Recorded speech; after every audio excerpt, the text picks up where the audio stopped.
कृष्णा कृष्णा कृष्णा हरे हरे, हरे राम राम राम हरे हरे।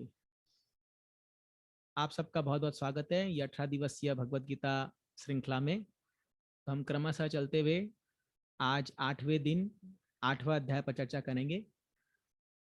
कल हमने देखा था 7वें अध्याय में किस प्रकार भगवान ने अपने विषय में अर्जुना को सुनने के लिए कहा।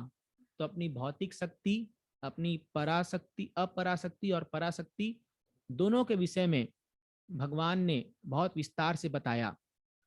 इस प्रकार पृथ्वी, जल, अग्नि, आकाश, वायु, मन, बुद्धि, अहंकार ये भगवान की अपराशक्ति है, या जो भगवान की भौतिक शक्ति है। और किस प्रकार जीवात्मा जो है वो भगवान की आध्यात्मिक शक्ति है, सुपीरियर एनर्जी है भगवान की। और फिर आगे भगवान ने देवताओं के से भी कहा कि कौन लोग शुद्ध भक्त हैं जो मेरी भगवान की उपासना करते हैं, और जो लोग देवता की उपासना करते हैं वो लोग कम बुद्धि वाले हैं, क्योंकि उनको जो उसका रिजल्ट मिलता है, जो उसका फल है, वो एक तो क्षणिक है और एक वो लिमिटेड है, वो पूर्णतया से उन्हें संतुष्ट नहीं कर सकता है। तो 7वां अध्याय खत्म करते करते अंत में भगवान कह देते हैं कि जो कोई भी मेरे विषय में पूर्णतया जान जाता है वो प्रयाण काले, मृत्यु के समय में भी मुझे स्मरण कर सकता है और मुझे जान सकता है। तब अर्जुन के मन में प्रश्न आता है कि हे भगवान, आपको मृत्यु के समय कोई कैसे जान सकता है, कोई कैसे समझ सकता है। तो ये जो पूरा अध्याय, 8वां अध्याय, ये मृत्यु के समय भगवान को कैसे समझा जाए, कैसे जाना जाए और कैसे उनको स्मरण किया जाए, ये उसके विषय में पूरा चर्चा करेगा। तो आज के हम विषय में सीखेंगे आर्ट ऑफ डाइंग।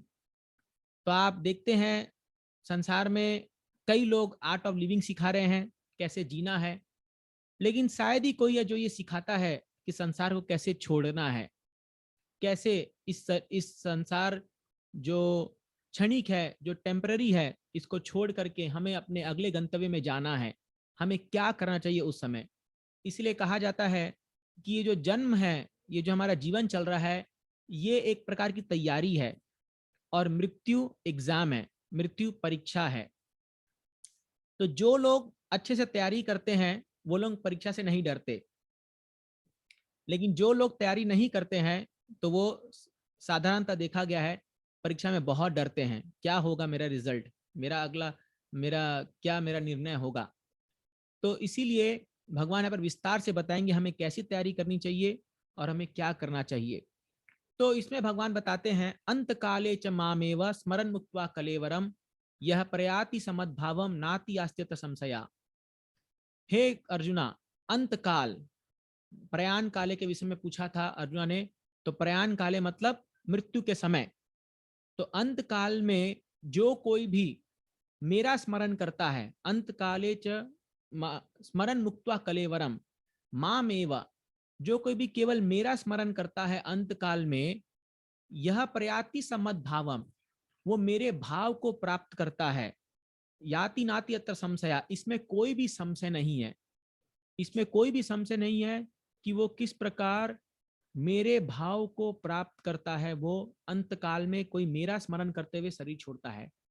तो मैं आज आपको एक महान भक्त की एक कथा बताना चाहूंगा, किस प्रकार उसने अंत काल में भगवान को स्मरण करते हुए अपना शरीर छोड़ा और वो भगवान के सानिध्य को प्राप्त करके अपने जीवन को उसने सफल बनाया। ये कथा है 12 महाजन में से एक महाजन भीष्म देव की। आप जो लोग महाभारत देखे होंगे टीवी सीरियल से या उसके विषय में जानते होंगे, आप जानते थे कि भीष्म देव जो थे वो महाराज संतनु के पुत्र थे, और अपने पिता, उनके पिता संतनु महाराज जो है, उनका हृदय एक एक कन्या मत्स्य गंधा या सत्यवती पर आ गया था, जो एक मछुआरे की पुत्री थी। तो जो शांतनु महाराज थे वो बड़े परेशान थे। तो भीष्मदेव ने उनसे पूछा, हालांकि भीष्मदेव गंगा के पुत्र थे, जो गंगा शांतनु महाराज की पहली पत्नी थी, लेकिन गंगा के पुत्र, गंगा उनको छोड़ के चली गई थी शांतनु महाराज के पास। शांतनु महाराज जब एक बार विहार कर रहे थे तो उनका आकर्षण हो गया सत्यवती पर, बहुत सुंदर कन्या थी सत्यवती। तो जब उनके पिता से विवाह के प्रस्ताव करने गए, तब उनके पिता ने, सत्यवती के पिता ने ये कंडीशन रख दिया कि मेरी जो पुत्री है उसका संतान ही जो है वो तुम्हारे राज्य, तुम्हारे बाद राजा बनेगा, हस्तिनापुर का, पूरे कुरु डायनेस्टी, पूरे कुरु वंश का जो राजा है वो बनेगा। तो ये बात जब भीष्मदेव को पता चली, तो भीष्मदेव स्वयं गए और वो सत्यवती के पिता से वो कहने लगे कि मैं आपको वचन देता हूं कि मैं कभी भी राज्य सिंहासन नहीं संभालूंगा, मैं कभी राजा नहीं बनूंगा अपने जीवन में। तो फिर उसने कहा ठीक है, तुम तो नहीं बनोगे, लेकिन तुम्हारा विवाह होगा, तुम्हारे पुत्र होंगे, वो लोग तो फिर आगे जाकर के इस पर अपना हक जताएंगे। तो फिर उस समय भीष्मदेव, जिनका नाम देवव्रत था उस समय, उन्होंने, देवदत्त, उस समय उन्होंने प्रतिज्ञा ली कि मैं प्रतिज्ञा लेता हूं, मैं आजीवन ब्रह्मचर्य का पालन करूंगा, मैं कभी विवाह नहीं करूंगा। तो जब उन्होंने ये प्रतिज्ञा ली, तो सारे देवता आकाश में आकर चलने लगे, भीष्म भीष्म, क्योंकि एक क्षत्रिय कुल में एक व्यक्ति ने प्रतिज्ञा ली है कि वो ब्रह्मचर्य का पालन करेगा आजीवन। तो ऐसा सुनकर के भीष्म भीष्म सब चिल्लाने लगे, तब से उनका नाम पड़ गया भीष्मदेव।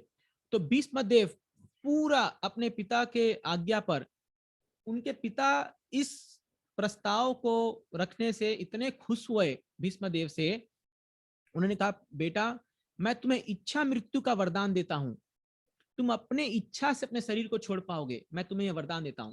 इतना प्रसन्न हुए उनके पिता उनसे। तो भीष्मदेव जो है पूरा कुरुक्षेत्र, कुरु डायनेस्टी, जो पूरा कुरु वंश के देख संभालने लगे। फिर सत्यवती से 3 पुत्र उत्पन्न हुए, ये पांडु, महाराज पांडु, धृतराष्ट्र और एक विदुरा है, वो तो खैर दासी पुत्र बने। तो पांडु जो थे, धृतराष्ट्र अंधे थे, इसलिए पांडु का हक था पूरे राज्य पर, लेकिन पांडु के जल्दी मृत्यु होने पर धृतराष्ट्र को राजा बना दिया गया।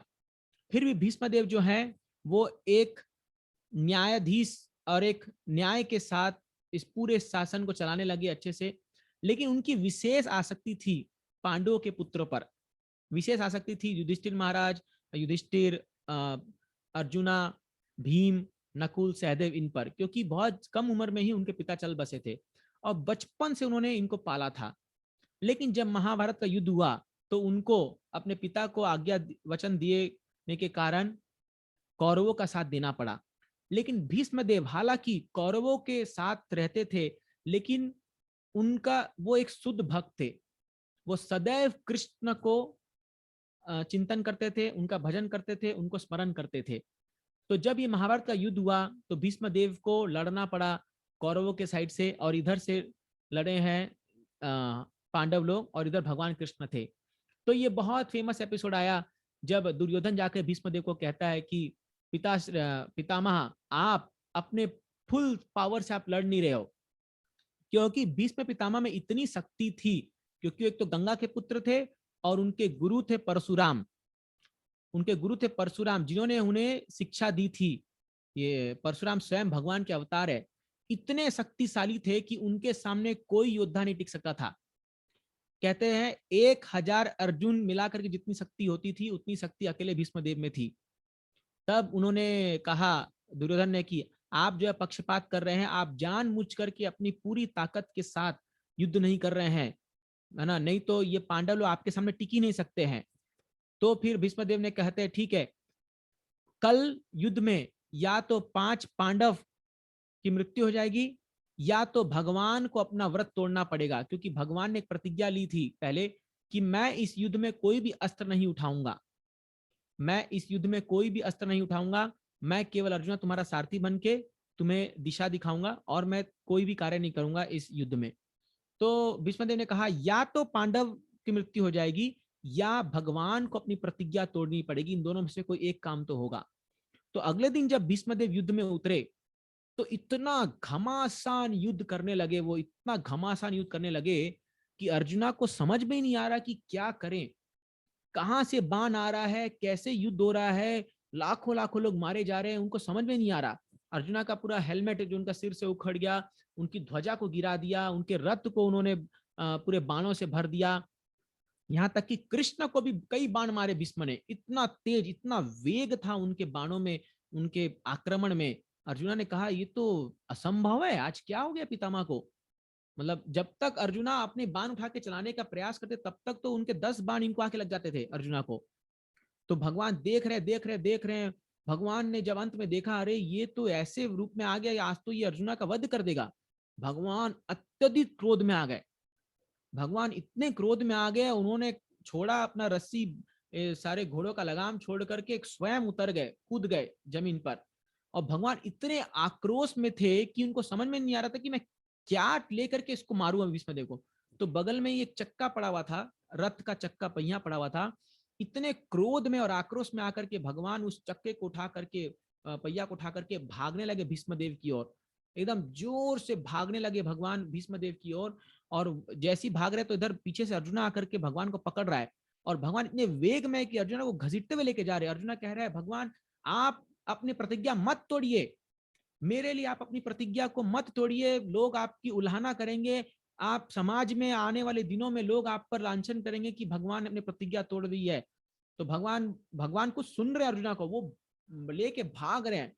जब भीष्मदेव ने देखा कि भगवान ने रथ का पहिया उठा लिया है, तब भीष्मदेव सरेंडर कर दिए। भीष्मदेव अपने हाथ ऊपर करके सरेंडर कर दिया और कहा, भगवान मेरा जीवन सफल हो गया। आज मैं ये देख लिया कि आप कितने भक्त वत्सल हो। आप अपने भक्तों के लिए अपने ही व्रत को तोड़ने के लिए तैयार हो। आप अपनी प्रतिज्ञा को तोड़ने के लिए तैयार हो अपने भक्तों के लिए। मुझे और क्या चाहिए। मेरा जीवन, आज मैं आपकी भक्त वत्सलता देख करके मेरा जीवन धन्य हो गया। और अब मेरे जीने का और कोई साधन, और कोई मेरे जीवन का कोई कारण मुझे बचा नहीं है मुझे जीने का। तो अब मैं शांति से चैन से शरीर छोड़ सकता हूँ। तो भीष्मदेव ने जब सरेंडर कर दिया तो भगवान अर्जुन को कहा, भेद दो इसके शरीर को बाणों से। और अर्जुना ने इतने बाण मारे, इतने बाण मारे कि 1 इंच भी उनके शरीर में जगह नहीं थी। बाणों, इतने बाण भेद दिए थे उनके शरीर में। और भीष्मदेव जाके गिर पड़े। 9वें दिन भीष्मदेव गिरे थे। 18 दिन महाभारत का युद्ध चला था। 9वें दिन भीष्मदेव गिरे थे, लेकिन उन्होंने शरीर नहीं छोड़ा था। उन्होंने शरीर नहीं छोड़ा था। और आप सोचिए, ऐसे ऐसे 18 दिन के युद्ध में 9 दिन तक भीष्मदेव जो है वो वहीं पर लेटे रहे। और 9 दिन तक सोचिए आप, वो उस बाणों की सैया में लेटे रहे, जहां पर खून लहूलुहान होकर के लोगों के कटे हुए अंग, किसी का सिर, किसी का हाथ, किसी का पांव पड़ा होगा। कैसा वो स्थान होगा, आप जरा सोचिए। ऐसे स्थान में भीष्मदेव 9 दिन तक पड़े रहे और वहां पर वो पूरे युद्ध को देख रहे थे। तो जब 18 दिन युद्ध हो गया, घमासान युद्ध हो गया, करोड़ों लोग मारे गए, हर जगह खून की नदियां बह गई है, हर जगह लाश ही लाश केवल पड़ी हुई है। तो युधिष्ठिर महाराज ये देख करके बड़े शोक में पड़ गए कि मैं इन सब का कारण हूं। तो युद्ध के पहले अर्जुना विषाद करते हैं और युद्ध के बाद युधिष्ठिर महाराज विषाद करते हैं। उनको बड़ा दुख होता है कि मेरे कारण जो है ये घमासान युद्ध हुआ। मैं इतने लोगों के मृत्यु का कारण हूं। मैं इतने लोगों, इतने सारी जो स्त्रियां विधवा हुई, इतने सारे बच्चे जो अनाथ हो गए, उनका कारण मैं हूं। और कृष्ण के मनाने पर भी वो नहीं मान रहे थे कि युधिष्ठिर ये धर्म युद्ध है, तुम्हारा इसमें कोई दोष नहीं है। लेकिन वो नहीं मान रहे थे, वो मानने को तैयार नहीं थे। फिर लास्ट में भगवान ने बोला, केवल एक ही व्यक्ति है संसार में युधिष्ठिर जो तुम्हें सांत्वना दे सकता है, जो तुम्हें समझा सकता है, वो है भीष्मदेव। तो तब भगवान ने सभी पांडवों को, पांचों पांडवों को कहा कि तुम एकदम ठाट बाट में राजा के भेष में रथ में चढ़ करके चलो, क्योंकि तुम्हारे पितामह भीष्मदेव की ये इच्छा थी कि तुम्हें वो राजा के भेष में देखे। तो अभी आप देखिए कैसे जा रहे लोग। इधर जो भीष्मदेव है वो किसका इंतजार कर रहे हैं। उनको अभी जीने का कोई अभिप्राय नहीं है, उनके जीवन में और कोई लक्ष्य नहीं है, किसी के लिए और उनको जीने की इच्छा नहीं है। वो केवल इंतजार कर रहे कृष्ण का। नहीं तो वो चाहते तो वो 9वें दिन ही, कितना कष्ट हो रहा का आप सोचिए, शरीर पूरा भेदा गया है बाणों से, कितना कष्ट हो रहा होगा। ऐसा कष्ट अगर हमको 1 सेकंड के लिए भी आ जाए तो हम शरीर छोड़ देंगे तुरंत ही। लेकिन भीष्मदेव 9 दिन तक उस कष्ट को सहते हुए रहे हैं, क्योंकि उनको पूर्ण विश्वास था कि मेरे भगवान आएंगे और मेरे भगवान जब आएंगे तब मैं उनके सामने अपना शरीर छोड़ूंगा। ये उनको पूर्ण विश्वास था भीष्मदेव को। इसीलिए भीष्मदेव वहां 9 दिन तक उस सैया में लेटे रहे और वो भगवान का इंतजार कर रहे थे। जब 18 दिन हो गया, तब जो कृष्ण है वो इन सभी पांचों पांडवों को राजा के भेष में लेकर के चल रहे हैं और भीष्मदेव से वो मिलने जा रहे हैं। कृष्ण भीष्मदेव से मिलने जा रहे हैं और वहां पर जब वो पहुंचते हैं तो आप देखिए अभी क्या हुआ, पूरे ब्रह्मांड में एक खबर फैल गई कि भीष्मदेव जो है वो युधिष्ठिर महाराज को धर्म के बारे में ज्ञान देने वाले हैं, धर्म के बारे में बताने वाले युधिष्ठिर महाराज को भीष्मदेव। तो सभी ऋषिगण, सभी जो बड़े बड़े ऋषिगण मुनिगण पूरे ब्रह्मांड से उस ऐसे घंघोर स्थान में आ गए जहां पर खून की नदियां बह रही हैं, जहां पर कटे हुए अंग पड़े हुए हैं, लोगों की मृत शरीर पड़ा हुआ है, उस स्थान पर आ गए हैं सभी लोग ये सुनने के लिए कि ये व्यक्ति आज क्या बोलेगा युधिष्ठिर महाराज को। क्योंकि अंत काल में जब व्यक्ति शरीर छोड़ने वाला है तब वो कभी भी कोई गलत बात नहीं बताएगा, वो ऐसा धर्म का ज्ञान देगा जो आने वाले समाज के लिए कई युगों युगों तक बहुत ही महत्वपूर्ण साबित होगा।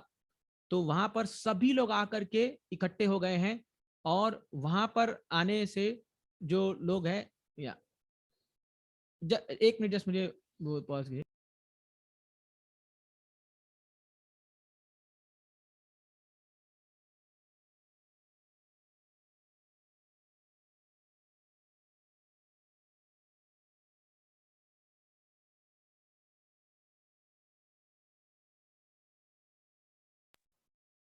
या माफ कीजिएगा। तो भीष्म देव जो है वहां पर वो वेट कर रहे हैं और वो अभी बोलने वाले हैं, ये ज्ञान देने वाले हैं। तो सभी जो ऋषिगण हैं वो लोग वहां पर आ गए हैं उनसे ये कथा सुनने के लिए। अभी कृष्ण जब भीष्म देव से मिलने जा रहे हैं तो कृष्ण क्या कर रहे हैं, कृष्ण देखिए पूरे ब्रह्मांड के ऋषिगण और सभी लोग आ गए हैं वहां पर ये सुनने के लिए कि भीष्म देव अभी क्या बोलने वाले हैं। और भीष्मदेव किसका इंतजार कर रहे हैं, कृष्ण का इंतजार कर रहे हैं। लेकिन कृष्ण ऐसे नहीं जा रहे हैं कि मेरे लिए वो व्यक्ति इंतजार कर रहे हैं तो मैं जा रहा हूं। कृष्ण जा रहे हैं अपने आप को युधिष्ठिर महाराज का छोटा भाई मान करके, कृष्ण जा रहे हैं अपने आप को युधिष्ठिर महाराज का छोटा भाई समझ करके। तो पहले वो युधिष्ठिर महाराज के रथ को सामने रखते हैं और बाद में अपने रथ को सामने रखते हैं। देखिए भगवान की विनम्रता। तो वहां पर उस सिचुएशन का, उस ओकेजन का हीरो कौन है, उस ओकेजन के हीरो है भगवान कृष्ण। लेकिन वो अपने आप को दर्शा रहे नहीं कि मैं हीरो हूं यहाँ का, वो अपने आप को दर्शा रहे हैं कि मैं तो इसका छोटा भाई हूं और मैं भी इनके साथ पांडवों के साथ आपसे सुनने के लिए आ रहा हूं आप क्या बोलना चाहते हैं। तो जब तो जब भगवान वहां पर पहुंच जाते हैं, या हरे कृष्णा, आई थिंक मेरी आवाज क्लियर है। तो जब भगवान वहां पर पहुंचते हैं, पहले युधिष्ठिर महाराज का रथ पहुंचता है और फिर भगवान का रथ पहुंचता है। तो जैसे ही भीष्मदेव कृष्ण को देखते हैं तो सबसे पहले वो कृष्ण का गुणगान करते हैं। श्रीमद् भागवतम के पहले स्कंद के 9वें अध्याय में ये गुणगान आता है। इति मति रूप कल्पिता वितृष्णा भगवती सात्वत पुंग विभूमि। वो कहते हैं हे भगवान मुझ पर ऐसी कृपा करो कि मेरी जो मति है वो आपके चरणों में लग जाए। तो मेरी जो मति है उसका विवाह आपके साथ हो जाए। तो भीष्मदेव अपनी मति को, अपनी बुद्धि को अपनी पुत्री के समान समझ रहे हैं, अपनी पुत्री के समान समझ रहे हैं और वो जो है उनका विवाह कृष्ण से करना चाहते हैं। बोलते हैं हे भगवान इस अंतिम समय में जब आप, मैं प्राण छोड़ने वाला हूं, आप मेरे सामने आके खड़े हो गए, तो अब मैं कोई और विषय वस्तु पर ध्यान नहीं देना चाहता। वास्तव में इसके पहले वो युधिष्ठिर महाराज को पूरा ज्ञान दे चुके, धर्म के बारे में सारा ज्ञान विस्तार से महाभारत में भीष्म पर्व आता है, उसमें पूरा ज्ञान वो देते हैं भीष्म युधिष्ठिर महाराज को।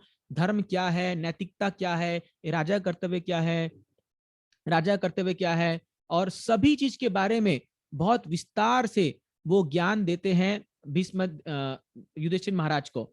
और ये ज्ञान देने के बाद उनका मुख बंद हो जाता है, वो चुप हो जाते हैं और उसके बाद वो अपने पूरे मन को पूर्णतया कृष्ण में केंद्रित करके भगवान को पूर्ण रूप से अपने मन में बसा करके, और भगवान का वही रूप जो भगवान अपने हाथ में, एक हाथ में छड़ी लेकर वे, एक हाथ में वो घोड़े का लगाम लेकर के एक पार्थ सारथी, अर्जुना के सारथी के रूप में, उस रूप को ध्यान करते हुए भीष्मदेव अपना शरीर छोड़ते हैं और वो परम धाम को प्राप्त करते हैं। वास्तव में शरीर छोड़ने की यही पद्धति है, तो हमें भी यही प्राप्त करना है। हमारे जीवन का अंतिम लक्ष्य है, यही है कि हम जो है अंत समय में भगवान का स्मरण करते हुए अपना शरीर छोड़े। तो अंत समय जब आता है, तो अगर हम भगवान का स्मरण करेंगे तो कोई डाउट नहीं है कि हम भगवान के दिव्य धाम को प्राप्त करेंगे, इसमें कोई डाउट नहीं है। इसी को कहते हैं आर्ट ऑफ डाइंग, कैसे शरीर छोड़ना चाहिए। तो लेकिन अब आप कहेंगे अरे ये तो बहुत आसान है किसी के लिए भी, खाली भगवान को उस समय याद कर लो, मन में भगवान को ले आओ और शरीर छोड़ दो। ऐसा नहीं होता है। देखिए, जो हम जिंदगी भर प्रैक्टिस करते हैं वही चीज हमें स्मरण आते आएगी हमारे अंत काल में। इसीलिए अगर आप अभी से अगर हम स्मरण करना शुरू करेंगे भगवान को, भगवान का नाम लेना शुरू करेंगे, भगवान के विषय में गीता भागवतम सुनना शुरू करेंगे, उनके विषय में बार बार सुनेंगे, चर्चा करेंगे, स्मरण करेंगे, तब जा करके हमारा जो चित्त है, हमारा जो मन है, वो भगवान में केंद्रित होगा। तब जाकर के ही ये केंद्रित हो सकता है। तो इसीलिए हमें प्रैक्टिस करना है, इसको प्रैक्टिस करना है। अगर ऐसा नहीं होगा तो अगले श्लोक में भगवान बताते हैं, यम यम वापि स्मरण भावम तजते अंते कलेवरम तम तम एवैति कौन्तेया सदा तद भाव भाविता। अंत जो व्यक्ति अपने अंत काल में जिस भी चीज का स्मरण करेगा उसको वैसा ही शरीर प्राप्त होगा। तो अंत काल में आपके मन में जो भी स्मरण आएगा आपको वैसा ही शरीर प्राप्त होगा। इसीलिए एक बड़े महान राजा कुलशेखर ये प्रार्थना करते हैं, कृष्णा त्वदीय पद पंकज पंजरांतम अद्वै विसतु में मानस राजहंस प्राण प्रयाण समवे कपवात पित्तो कंठावरोधो कुटस्थ स्मरामी में।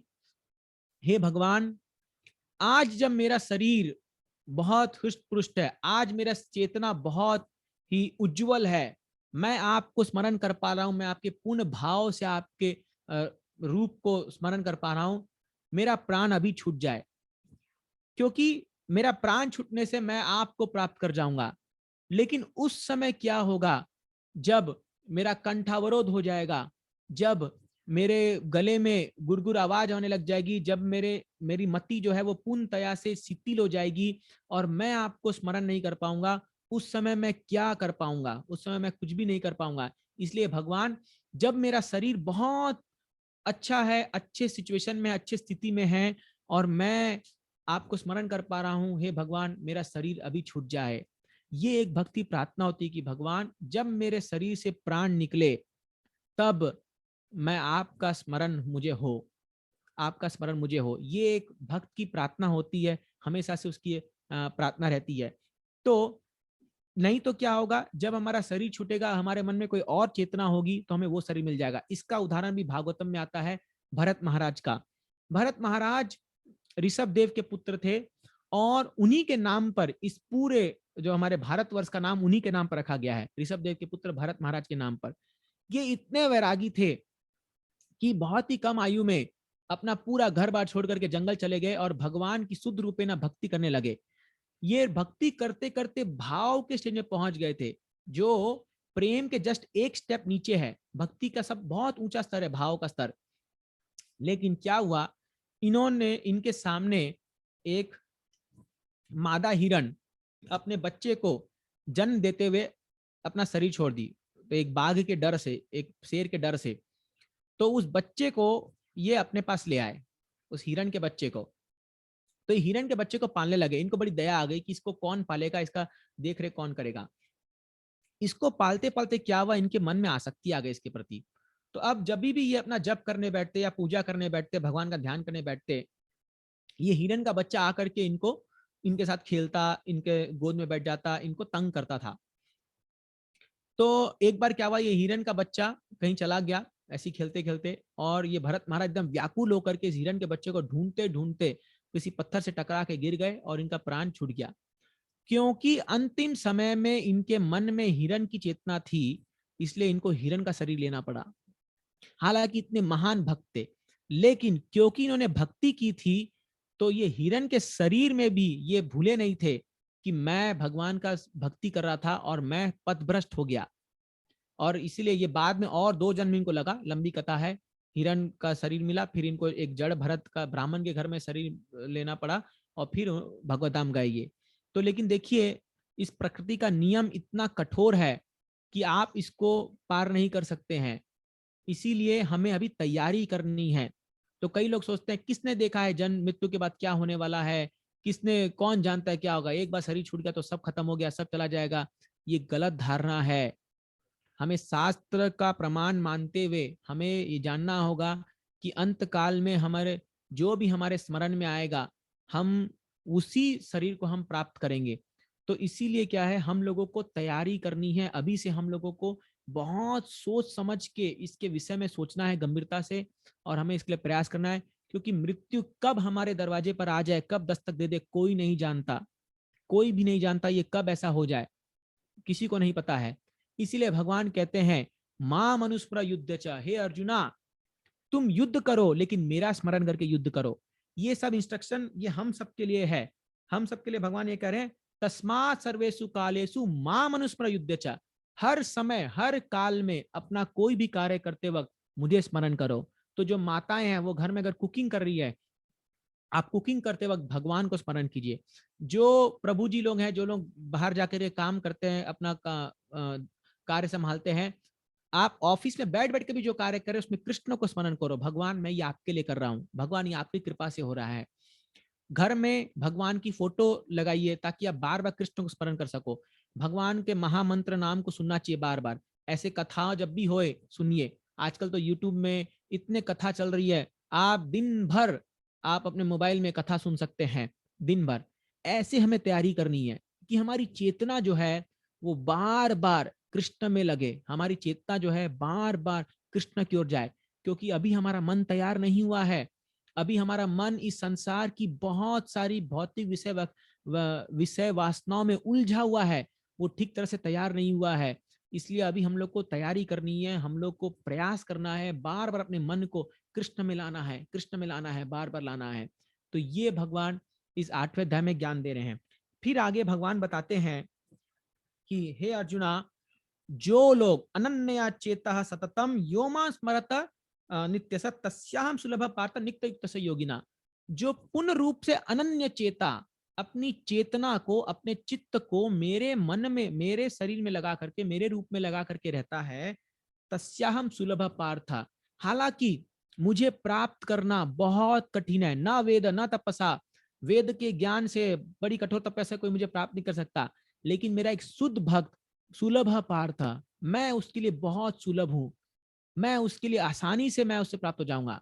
तो एक बार श्रीपाद रामानुजाचार्य श्री रंगम में एक बार वरदराज जी के सामने प्रार्थना करते, हे भगवान मैं आपकी इतनी भक्ति कर रहा हूं, मैं आपको इतना स्मरण करने का प्रयास कर रहा हूं, लेकिन अंत काल में मेरे मृत्यु के समय यदि मेरे मति में, मेरे स्मरण में आप नहीं आए तो मेरा क्या होगा, मैं कैसे आपको प्राप्त कर पाऊंगा अगर अंत काल में मैं आपको नहीं याद कर पाया। तो वरदराज जी ने कहा, रामाचार्य तुम मुझे स्मरण नहीं करोगे तो क्या हो गया, मैं तो तुम्हें याद करूंगा।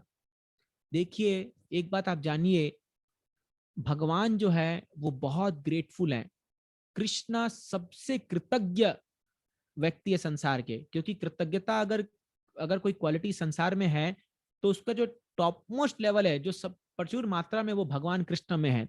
हम अगर थोड़ी सी भी सेवा करते हैं, हम अगर थोड़ी सी भी सेवा करते हैं कृष्ण की, तो वो हमें याद करते हैं, वो हमें वो सेवा को स्मरण रखते हैं। थोड़ी सी भी सेवा, जैसे द्रौपदी ने केवल एक कुछ साड़ी के या हरे कृष्णा, तो द्रौपदी ने केवल कुछ एक साड़ी के पल्लू को, मेरी आवाज क्लियर है सबको? आई थिंक को डिस्टर्बेंस जाएगा, डिस्टर्बेंस होता आप मैसेज कीजिएगा। हरे कृष्णा। तो द्रौपदी ने केवल एक बार, ओके ठीक है, हरे कृष्णा। द्रौपदी ने एक पल्लू के केवल टुकड़े को फाड़ करके कृष्ण को बांधा था एक बार द्वारका में, और उसके बदले में भगवान ने द्रौपदी के लिए साड़ी की फैक्ट्री लगा दी। इतना साड़ी दिया कि दुशासन भी उसको खींच नहीं पाया, है ना। आप देखिए, एक दाना भगवान को दिया था पांडवों ने खाने के लिए अक्षय पात्र से, उसके बदले में भगवान ने अपनी शक्ति से, अचिंत्य शक्ति से 10,000 ऋषियों का पेट भर दिया था दुर्वासा मुनि के साथ जो आए थे, है ना। तो भगवान इतने कृतज्ञ होते हैं कि छोटी सी भी सेवा की हुई उनको, एक तुलसी पत्ता भी अगर हम प्रेम से दे दे उनको, तो भगवान इतने कृतज्ञ हो जाते हैं कि वो उस तुलसी पत्ता के बदले में हमें कुछ भी देने को तैयार हो जाते हैं। तो भगवान इतना प्रेम करते अपने भक्तों से। तो सोचिए, जो व्यक्ति अपना पूरा जीवन कृष्ण की सेवा में लगाएगा, जो व्यक्ति जीवन भर भगवान को स्मरण करने का याद कर रहा है, प्रयास कर रहा है, तो क्या अंत काल में भगवान उसे याद नहीं करेंगे? भगवान अवश्य याद करेंगे, भगवान जरूर याद करेंगे। इसलिए हमें कभी भी ये नहीं सोचना चाहिए कि अरे हम तो भक्ति कर रहे हैं, इससे क्या हो रहा है, क्या भगवान मुझे याद करेंगे, भगवान मुझे स्मरण करेंगे? नहीं, आप ऐसा बिल्कुल मत सोचिए, क्योंकि आप प्रयास कर रहे हैं भगवान को स्मरण करने का। अंतिम समय जब आएगा, आप देखोगे भगवान आएंगे स्वयं हमें लेने के लिए, याद करने। अगर हमारी भक्ति में सच्चाई है और अगर हम दृढ़ता पूर्वक इसको पालन कर रहे हैं, इसके नियमों को, तो ये बात भगवान यहां बताते हैं। और फिर भगवान बोलते हैं, हे अर्जुना, माम उपेत्य पुनर्जन्म दुखालयम अशाश्वतम। एक शुद्ध भक्त मुझे प्राप्त करने के बाद कभी भी इस संसार में वापस नहीं आता है। दुखालय अशाश्वतम, ये संसार जो दुखालय है, दुख का आलय, आलय मतलब घर, जैसे हिमालय, हिमालय मतलब हिम का आलय, आइस जहां पर बर्फ रहता है, पुस्तकालय जब पुस्तक का घर, उसी प्रकार भगवान इस संसार को क्या कर रहे हैं? दुखालय, ये दुखों का आलय है। आप चाहे कितना ही प्रयास कर लीजिए, इस संसार में आप सच्चा सुख प्राप्त नहीं कर सकते, आप कितना ही प्रयास कर लीजिए संसार में। इसलिए भगवान कहते हैं दुखालय अशाश्वतम, दुखालय तो है लेकिन अशाश्वतम, ये टेम्पररी है। यहां कुछ भी चीज परमानेंटली टिकता नहीं है, अशाश्वत है, शाश्वत नहीं है कोई भी चीज। तो मेरे जो शुद्ध भक्त हैं, वो मुझे प्राप्त करने के बाद इस संसार में वापस नहीं आते हैं। वो दुखालय शाश्वतम नाप्नुवंती महात्मान सम सिद्धिम परमाम गति। तो ऐसे महात्मा लोग परमाम गति, परम गति को प्राप्त करते हैं, सम सिद्धि परम गति को प्राप्त करते हैं, इसीलिए वो इस संसार में कभी वापस नहीं आते हैं। लेकिन बाकी अन्य लोकों में कोई भी जाता है, आ ब्रह्म भुवना लोका पुनर्आवर्तन अर्जुना। तो ब्रह्म लोक से लेकर के इवन पाताल लोक तक, आप कोई भी लोक में चले जाइए, हर लोक से आपको वापस आना पड़ेगा। लेकिन जो व्यक्ति कृष्ण के लोक को प्राप्त कर जाता है, वो कभी भी संसार में वापस नहीं आएगा। ध्यान रखिए, देखिए कई बार लोगों की इच्छा होती है कि मैं स्वर्ग जाऊं, मैं ऊपर के लोक में जाऊं, लेकिन वो भी टेम्पररी स्थान है, वो परमानेंट स्थान नहीं है। यदि आप स्वर्ग लोक चले भी गए, तो स्वर्ग लोक जाने के बाद भी आपको छिने पुण्य मर्त्य लोकम विसंति, वापस आना पड़ेगा संसार में। और एक धरती से लेकर के पूरे ब्रह्म लोक तक ये भौतिक सृष्टि है जो 14 लोक है। तो जैसे पृथ्वी, फिर जो है स्वर्ग लोक, महर लोक, जनलोक, तपलोक, फिर ऊपर जाकर के ब्रह्म लोक है, सत्य लोक है। तो ब्रह्म लोक जो है, वहां तक ये पूरी भौतिक सृष्टि है। जब इस सृष्टि का संरचना होती है तो ये 14 लोकों में इसको बांटा जाता है, और जब इसका संहार होता है तो भी ये 14 के 14 लोग जो है पूरी तरह डिस्ट्रॉय हो जाते हैं। तो ये भूतवा भूतवा प्रलीयते, ये चलते रहता है। सृष्टि बनी, फिर डिस्ट्रॉय हो गई, फिर बनी, फिर खत्म हो गई, ऐसे चलते रहता है बार बार। तो अब आगे भगवान बताते हैं भौतिक सृष्टि और आध्यात्मिक सृष्टि में क्या अंतर है। ध्यान से समझिए इस चीज को, बहुत ही अच्छा विषय है ये जानने के लिए।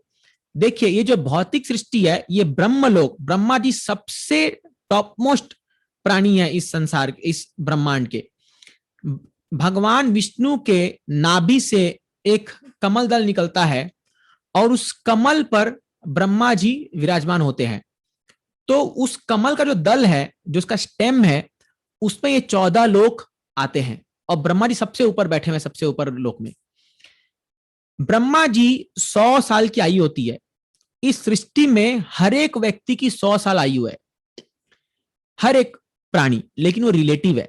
जैसे उदाहरण देता हूं, कई ऐसे जीव जंतु हैं जो लोग आज रात को 10 बजे पैदा होंगे और कल सुबह 5 बजे वो शरीर छोड़ देंगे, मतलब उनकी अवधि है 7 घंटा हमारे हिसाब से। लेकिन जो एक्सपीरियंस, जो अनुभव हम अपने 100 साल में करते हैं, वो 100 साल का अनुभव वो 7 घंटे में कर लेते हैं वो प्राणी। मतलब 10 बजे जन्म हुआ, 12 बजे उनका विवाह हो जाएगा, 1 बजे उनका पुत्र पुत्री हो जाएंगे या ऐसे हो जाएंगे, संतान हो जाएंगे, उनका घर वर बन जाएगा, सब हो जाएगा, और 3-4 बजते बजते तक बूढ़े हो जाएंगे, फिर शरीर छोड़ देंगे वो, ऐसा। तो जैसे हम भी एक समय हमारा जन्म होता है, फिर धीरे धीरे हम बढ़ते हैं, फिर जो है हमारे विवाह होता है, बच्चे उत्पन्न होते हैं, फिर हम बूढ़े होते हैं और फिर हम शरीर छोड़ देते हैं। तो हर एक जानवर, एक कुत्ता 5-6 साल जीता है, 6-7 साल, तो 7 साल में वो 100 साल का अनुभव ले लेता है। एक गाय थोड़ा और जी लेती होगी, और कोई प्राणी, तो ऐसे करके। और आप देखोगे एक पेड़ है जो 5,000 साल भी जी सकता है। हर एक प्राणी का वो जो एक्सपीरियंस है लाइफ का, वो 100 साल का होता है। उसी प्रकार ब्रह्मा जी भी 100 साल जीते हैं, लेकिन ब्रह्मा जी का एक दिन ब्रह्मा जी का हमारा 1000 दिव्य युग होता है। 1000 दिव्य युग। एक दिव्य युग मतलब उसमें 4 युग होते हैं, सतयुग, त्रेता युग, द्वापर युग, कलयुग। सतयुग की जो अवधि है वो बताई गई है 32 लाख साल, नहीं सॉरी 16 लाख साल, ठीक है। त्रेता युग की 12 लाख साल, द्वापर युग की 8 लाख साल, और कलयुग की 4 लाख साल। 8 4 12, 12 24 और 16, लगभग लगभग 40 साल, जो 40 लाख साल एक दिव्य युग है। इंटू 1000, इंटू 1000 मतलब 400 करोड़, लगभग 400 करोड़ साल जो है वो एक दिन है ब्रह्मा का। और ऐसे ब्रह्मा 100 साल जीते हैं। आप सोचिए कितना लंबा समय है ये, कितना लंबा समय ये। और ब्रह्मा जी का 100 साल इस पूरे भौतिक सृष्टि जो रहती है संसार में, वो इस ब्रह्मा जी के 100 साल तक रहती है, 100 साल तक। और इस 100 साल में हम न जाने सैकड़ों बार हम आते हैं, जन्म लेते हैं और चल जाते हैं। हम आ रहे हैं, जा रहे हैं, आ रहे हैं, जा रहे हैं। इसीलिए भूतवा भूता प्रलीयते, हाँ, पुनरअपि जननम पुनरअपि मरणम पुनरअपि जनन जठरे सयम। बार बार जन्म लेना, बार बार मृत्यु होना, बार बार जन्म लेना, बार बार मृत्यु होना, ये हम चक्कर में चले जा रहे हैं, घूमे जा रहे हैं, घूमे जा रहे हैं, घूमे जा रहे हैं। ऐसे 100 साल तक ब्रह्मा जी चलते रहते हैं। लेकिन जो लोग एक बार भगवान की भक्ति करके, एक जन्म भगवान की भक्ति करके भगवत धाम को प्राप्त करके, उनको इस चक्कर से निकाल दिया जाता है, वो चक्कर से बाहर निकल जाते हैं। इसीलिए प्रभुपाद जी कहते थे, अरे कितने जन्म तुमने बिताए संसार में, उसका कोई ठिकाना नहीं है। एक जन्म भगवान को दे दो, एक जन्म, केवल एक ये जिंदगी जो है वो भी कुछ सालों की बची है, इसको कृष्ण की सेवा में लगा दो। एक चांस लेके देखो, भगवान तुम्हें इसके बदले में इतना बड़ा स्थान देंगे कि तुम इस संसार रूपी चक्र से बाहर निकल जाओगे। अब आप कहेंगे बाहर निकल के हम करेंगे क्या? क्योंकि हमें उसका ज्ञान नहीं है, हम क्या करेंगे? जैसे एक व्यक्ति है, तो जब हम यहां बैठ करके, अभी मान लीजिए कोई व्यक्ति अमेरिका से आया है, तो वो यहां पर आकर के जब बताता है, अरे अमेरिका में तो क्या आनंद है, अमेरिका में तो हर चीज एकदम सुंदर है, हर चीज एकदम स्वच्छ है, बड़े बड़े बिल्डिंग है, बड़े बड़े मोटर कार है, बड़े बड़े रेस्टोरेंट है, इतना आनंद है ये। मान लो कोई आके बताया आपको, आपकी इच्छा क्या होगी? मैं भी जाऊंगा, एक बार तो जिंदगी में जाके देखूंगा अमेरिका कैसा होता है, इच्छा हो जाती ना। तो उसी प्रकार जो महात्मा होते हैं, शुद्ध भक्त होते हैं, वो हमें आध्यात्मिक जगत के बारे में आके बताते हैं। तो भगवान स्वयं आके बता रहे हैं, अरे तुम लोग कहाँ इस संसार में फंसे हुए हो, दुखालय में शाश्वतम में, चलो मेरे साथ भगवत धाम, वहां कितना आनंद है। तो भगवान के धाम के विषय में ब्रह्म संहिता में बहुत सुंदर बताया गया है। चिंता मणि प्रकर सदम सुकल्प वृक्ष लक्षावृतेश सुरभिपाल यंतम लक्ष्मी सहस संभ्रम से व्यमानम गोविंदम आदि पुरुषम तमहम भजामि। भगवान का धाम जो है चिंतामणि पत्थर से बना हुआ है। वहां पर कल्प वृक्ष है। कल्प वृक्ष कैसे होते हैं? जैसे अभी यहाँ पर आप एक आम, अभी आम का सीजन चल रहा है, आम के पेड़ से अगर आप संतरा मांगोगे या तरबूज मांगोगे, आपको नहीं मिलेगा। आम के पेड़ से आपको आम ही मिलेगा। उसी प्रकार जब आप भगवत, लेकिन आप भगवत धाम जाते हो तो वहां पर आप उस कल्प वृक्ष से जो मांगेंगे, आपको जिस समय जो चाहिए आपको वो मिलेगा। आपको आम चाहिए आम मिलेगा, आपको संतरा चाहिए संतरा मिलेगा, आपको सेब चाहिए सेब मिलेगा, जो फल चाहिए जो चाहिए वो मिलेगा। कल्प वृक्ष है। सुरभि, वहां पर हजारों लाखों गायें हैं जिनके से जो दूध निकलता है वो इतना सुगंधित, उसमें कोई पानी मिला हुआ नहीं होता है वो दूध। हाँ, और सहस्त्र लक्ष्मियां भगवान की सेवा कर रही है वहां पर। इतने सुंदर दर्शन होते हैं भगवान के वहां पर निरंतर। मन में कोई, वहां न मृत्यु न जरा न व्याधि, जन्म मृत्यु जरा व्याधि नहीं है वहां पर। कोई कभी बीमार नहीं हो सकता वहां पर। कभी भी किसी के शरीर में कोई प्रकार का रोग नहीं आएगा, किसी का शरीर क्षय नहीं होता वहां पर। कथनम गाना नाट्यम च, वहां पर जब लोग बोलते हैं तो केवल वो गीत गाते से लगते हैं। वहां पर लोग चलते नहीं है, डांस करते हुए चलते हैं, हमेशा नृत्य करते रहते हैं। वहां का जो पानी है वह अमृत के समान है, और वहां कोई प्रकार का तनाव नहीं है, इसलिए उसको वैकुंठ कहते हैं। ये जगत कुंठा जगत है। कुंठा मतलब एंजाइटी। यहाँ पर बहुत सारे तनाव है हमारे शरीर, हमारे मन में हर चीज को लेकर तनाव है, भय है यहाँ पर। वहां कोई प्रकार का भय नहीं है। वही कुंठा, वही मतलब नहीं, वहां पर कोई कुंठा नहीं है। There is no anxiety there. ऐसा वास्तव में स्थान है हमारा, वास्तविक स्थान हमारा वो स्थान है।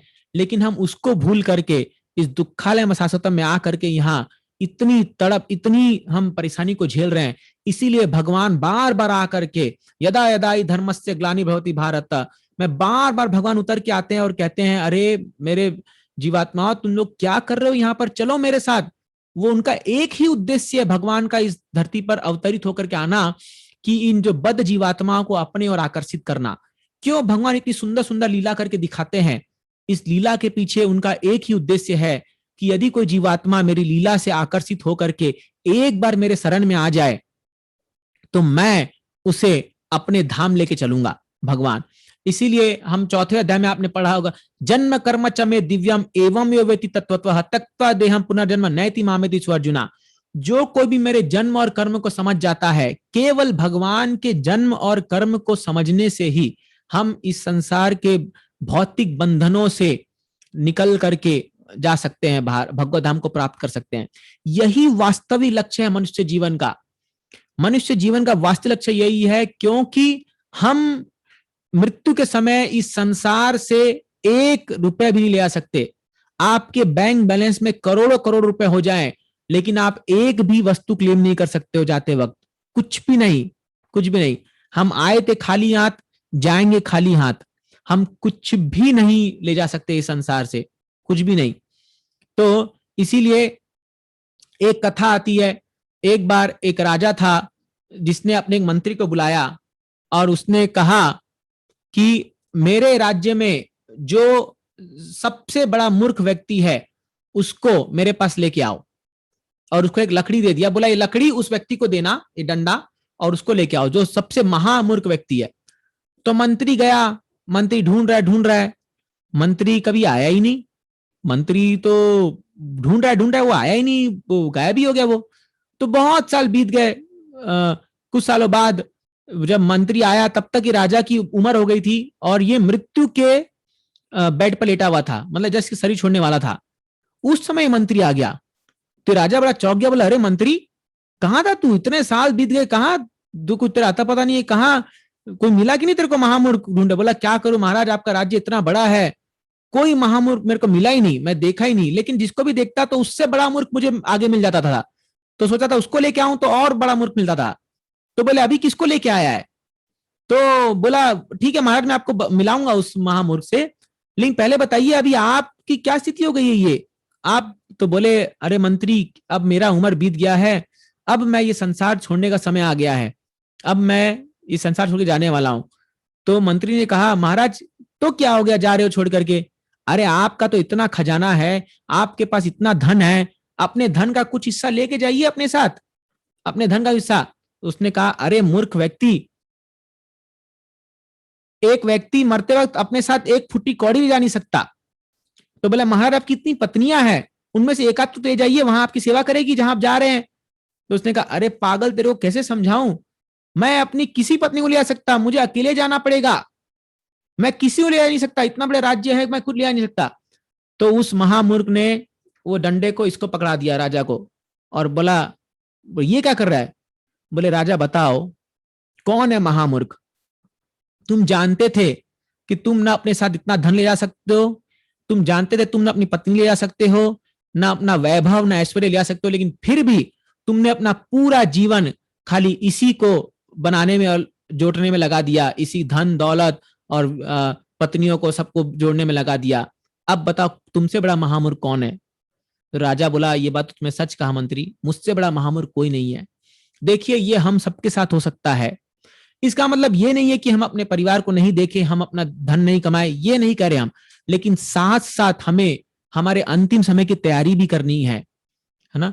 तो इसीलिए भगवान यहाँ क्या कह रहे हैं, अर्जुना को उपदेश दे रहे हैं, मां मनुस्मर युद्ध च। भगवान नहीं कह रहे अर्जुना को कि युद्ध छोड़ के आओ और मेरा स्मरण करते रहो, नहीं, युद्ध करते करते मेरा स्मरण करो। इसीलिए जो जिस स्थान पर है उसी स्थान में रहिए, लेकिन कृष्ण को अपने से जोड़ लीजिए। कल मैं बता रहा था, कृष्ण वो 1 है और बाकी सब 0 है, तो कृष्ण को जोड़ लीजिए अपने जीवन में। अपने जीवन में जब आप कृष्ण को जोड़ लेंगे तो वो जोड़ने से क्या होगा कि मृत्यु आपका कुछ नहीं बिगाड़ पाएगी, मृत्यु आपका कुछ नहीं बिगाड़ पाएगी। जैसे एक उदाहरण आता है, एक बिल्ली है, जब वो अपने मुख में एक चूहे को पकड़ती है तो चूहा को क्या फील होता है, अरे मैं तो गया, उसको मृत्यु लगती है वो बिल्ली। लेकिन वही बिल्ली जब अपने बच्चे को पकड़ती है अपने मुख में, तो क्या उसके बच्चे को डर लगता है? नहीं डर लगता है, वो बच्चा एकदम आराम से है, क्योंकि उसको पता है ये तो मेरी माँ है, ये मेरे को थोड़ी मारेगी, थोड़ी मार के खाएगी मेरे को ये। उसी प्रकार जब मृत्यु एक साधारण व्यक्ति के जीवन में आती है तो उसको भय लगता है, मेरा क्या होगा, अरे मेरा मेरा घर का क्या होगा, मेरे परिवार क्या होगा, मेरा प्रॉपर्टी का क्या होगा, मेरा बैंक बैलेंस का क्या होगा। लेकिन वही मृत्यु जब एक भक्त के जीवन में आती है तो मृत्यु को आलिंगन करता है, वो मृत्यु को कृष्ण का रूप मानता है, वो कहता है भगवान आ गए मुझसे आलिंगन करने के लिए, क्योंकि उसको पता है कि ये मृत्यु जो है ये मेरा कुछ नहीं बिगाड़ सकती है, मैं इस मृत्यु को गले लगा करके भगवत धाम जा रहा हूं। ये ज्वलंत उदाहरण आता है भागवतम में ध्रुव महाराज का। ध्रुव महाराज की कथा मैंने आपको कल बताई थी, किस प्रकार उन्होंने तपस्या करके भगवान को प्रसन्न किया था। 36,000 साल वो राज्य करने के बाद ध्रुव लोक पर जब भगवतधाम जा रहे थे तो मृत्यु जो है वो उनके सामने आके झुक गई और मृत्यु के सिर पर पांव रख के ध्रुव महाराज इस प्लेन पर चढ़े और वो भगवतधाम जा रहे थे। भगवतधाम जाते वक्त उन्होंने स्मरण आया, अरे मेरी माँ का क्या होगा, मेरी माँ थी जिन्होंने मुझे बताया था कि विष्णु कहाँ मिलेंगे, वो मेरी माँ का क्या हुआ। उन्होंने पूछा, जो भगवान विष्णु के जो पार्षद लोग थे, उन्होंने कहा मेरी माँ का क्या? उन्होंने कहा महाराज चिंता मत कीजिए, आपकी माँ का प्लेन आपके पहले जा रहा है, वो देखिए वो जा रहा है भगवतधाम। तो सोचिए, यहां तक कि अगर हम किसी व्यक्ति को भक्ति में लाने का भी कार्य करते हैं तब उसका भी क्रेडिट हमें मिलता है, इतना तक भगवान कृतज्ञ होते हैं। तो इसीलिए शास्त्र में कहा गया है कि हमें प्रयास करना चाहिए हर एक व्यक्ति को जोड़ने से के लिए कृष्ण के साथ, हर एक व्यक्ति को, क्योंकि इस जीवन का सबसे बड़ा उपहार यदि कुछ है तो वो है कृष्ण भावनामृत, वो है कृष्ण भावनामृत। यदि आप किसी व्यक्ति को कुछ सही में देना चाहते हैं, उसको भक्ति दीजिए, भक्ति दीजिए, क्योंकि ये उसके सभी समस्याओं का समाधान है, ये उसके अंतिम समस्या का समाधान है और ये जीवन उसका अंतिम जीवन होना चाहिए। तो इसीलिए शास्त्र में कहा गया है कि जब भी एक माता पिता अपने बच्चे को जन्म देते हैं तो ये सोच के देना चाहिए कि हे भगवान, ये प्राणी का ये अंतिम जन्म होगा इस संसार में, और हम इसको ट्रेन करके, हम इसको भक्ति प्रदान करके आपके धाम पहुंचेंगे। क्योंकि वास्तव में जो भी पुत्र पुत्री हमें होते हैं, संतान होती है, वो हमारे नहीं है, वास्तव में हम खाली केयर टेकर हैं। वो कृष्ण हमें देते हैं उनकी देखभाल करने के लिए, ताकि उनको भक्ति दे करके हम वापस भगवान के धाम जाने के लिए उनको सिखाए, उनको ट्रेनिंग दे, उनको ऐसा करे। तो ये शास्त्र का निर्णय है। तो फिर अंत में भगवान ये आध्यात्मिक धाम के बारे में, स्पिरिचुअल वर्ल्ड के बारे में बता करके बताते हैं कि 2 तरीके से योगी लोग जो है शरीर छोड़ते हैं, एक होता है अंधकार में, एक होता है रोशनी में। 2 प्रकार से शरीर छोड़ा जा सकता है। एक है रोशनी में। तो उत्तरायण का समय जब सूर्य उत्तर दिशा में चलता है उसको उत्तरायण कहते हैं। उस समय जब योगी अपना शरीर छोड़ता है तो वो जाता है ऊपर के लोक को जाता है, और अगर दक्षिणायन के समय कोई शरीर छोड़ता है तो वो नीचे के लोक को जाता है, जब वो डार्कनेस में मतलब अंधकार में शरीर छोड़ता है। तो अर्जुना के मन में भय होने लगा कि अरे अभी हमें तो पता नहीं हम कब छोड़ेंगे। तो भगवान कहते हैं अर्जुना से, अर्जुना तुम मत डरो, ये नियम भक्तों के लिए नहीं है। एक भक्त तो चाहे वो कभी भी शरीर छोड़े, तो भक्तों के लिए नियम नहीं है। आप देखिए कोई आप अन्य मार्ग अपनाइए, चाहे वो ज्ञान योग हो, चाहे कर्म योग हो, चाहे वो अष्टांग योग जो भी हो, उसमें अगर आप सही समय में अपने शरीर को नहीं छोड़ पा रहे हैं और तो आपको आपका रिजल्ट नहीं मिलेगा उसका। इसलिए योगी लोग इंतजार करते हैं कि सही समय में शुभ तिथि में आकर के शरीर छोड़ते हैं वो। लेकिन भक्तों के लिए कोई भी नियम लागू नहीं होता है, क्योंकि भक्त लोग डायरेक्ट भगवान के अंदर आ जाते हैं। तो वो किसी भी समय शरीर छोड़े, चाहे वो रात हो, चाहे वो दिन हो, चाहे उत्तरायण हो, चाहे दक्षिणायन हो, कभी भी हो, वो भगवत धाम जाना उसका निश्चित है। क्यों? क्योंकि वो कृष्ण को स्मरण कर रहा है, कृष्ण को स्मरण कर रहा है। एक भक्त अगर नरक में भी चला जाएगा तो भी उसको भय नहीं लगता, क्योंकि वो वहां पर भी कृष्ण को याद करता है। ये है भक्ति की महिमा, ये है भक्ति की महिमा। अगर हम भक्ति कर रहे हैं तो हमारे लिए कोई शुभ अशुभ की कोई घड़ी नहीं है। ये सच्चाई है। एक कृष्ण भक्त के लिए कोई शुभ अशुभ की घड़ी नहीं होती है कि ये शुभ हो गया, ये अशुभ हो गया, ये शुभ मुहूर्त है या नहीं मुहूर्त है, या मेरे ऊपर ये ग्रह लग गया, वो ग्रह लग गया, ऐसा हो गया, नहीं, कुछ नहीं। क्योंकि वो सभी इन प्रकार के मन घड़त धारणाओं से परे है वो, क्योंकि उसकी रक्षा डायरेक्ट भगवान करते हैं। वो डायरेक्ट भगवान के अंदर आ जाता है वो।